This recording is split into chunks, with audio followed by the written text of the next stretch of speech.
Assalamualaikum warahmatullahi wabarakatuh. Nama saya Sri Anjarwati, NIM 22004237. Saya mahasiswa dari STH Buluwatan Duri. Saya akan menjelaskan tentang metode demonstrasi yang meliputi latar belakang, pengertian tujuan, langkah-langkah, kelebihan dan kekurangan metode serta kesimpulan metode tersebut. Berikut penjelasannya. Metode demonstrasi memiliki latar belakang yang kuat dalam pendidikan dan pelatihan terutama di bidang-bidang yang membutuhkan keterampilan praktis.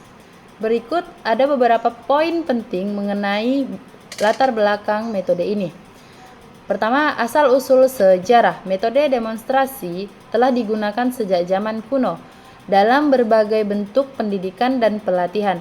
Contoh awal termasuk pengajaran seni, kerajinan, dan keterampilan militer di mana instruktur memperlihatkan teknik-teknik tertentu kepada siswa.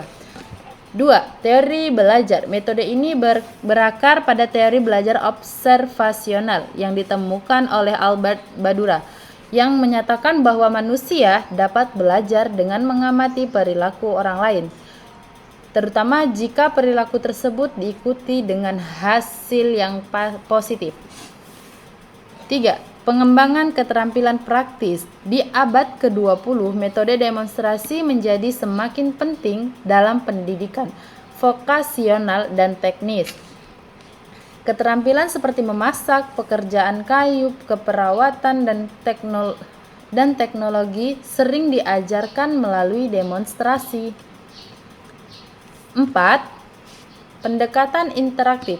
Seiring dengan perkembangan teknologi dan metode pengajaran interaktif, demonstrasi juga dapat dilakukan melalui video, simulasi komputer, dan media digital lainnya, memungkinkan penyebaran informasi yang lebih luas dan akses yang lebih mudah bagi siswa. 5. Penerapan di berbagai bidang. Saat ini, metode demonstrasi digunakan secara luas di berbagai bidang, termasuk pendidikan kesehatan, militer, dan industri, untuk mengajarkan prosedur teknik dan penggunaan peralatan atau teknologi baru.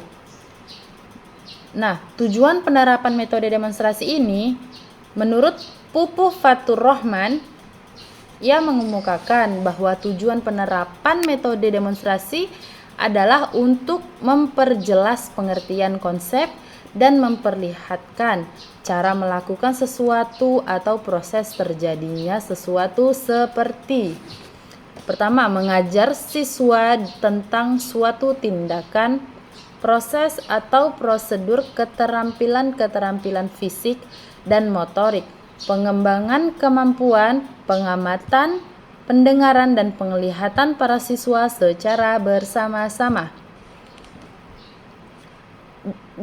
2.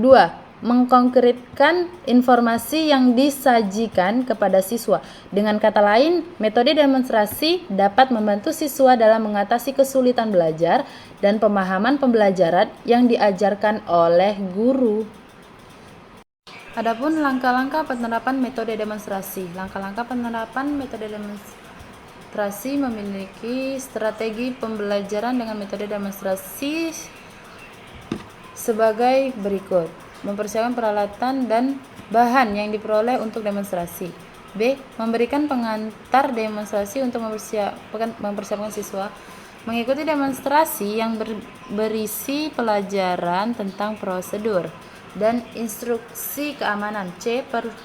Memperagakan tindakan, proses atau prosedur yang disertai penjelasan tentang prosedur, ilusi dan pertanyaan.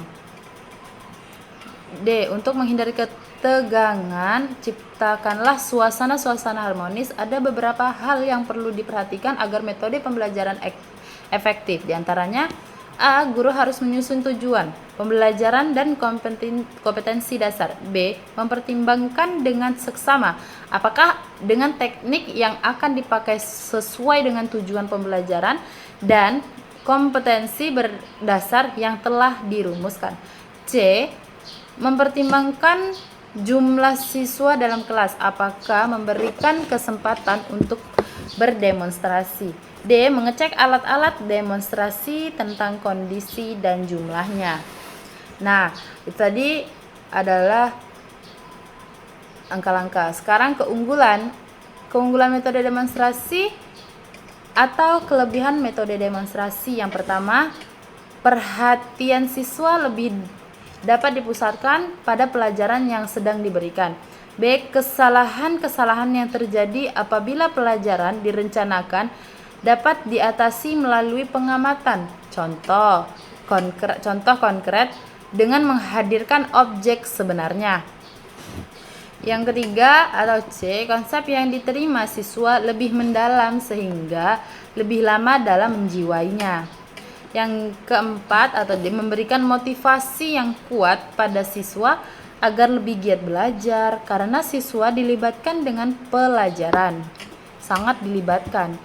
Yang kelima, siswa dapat berpartisipasi aktif dan memperoleh pengalaman langsung serta dapat memperoleh kecakapan, dapat menjawab semua masalah yang timbul di dalam pikiran setiap siswa karena ikut serta berperan secara langsung.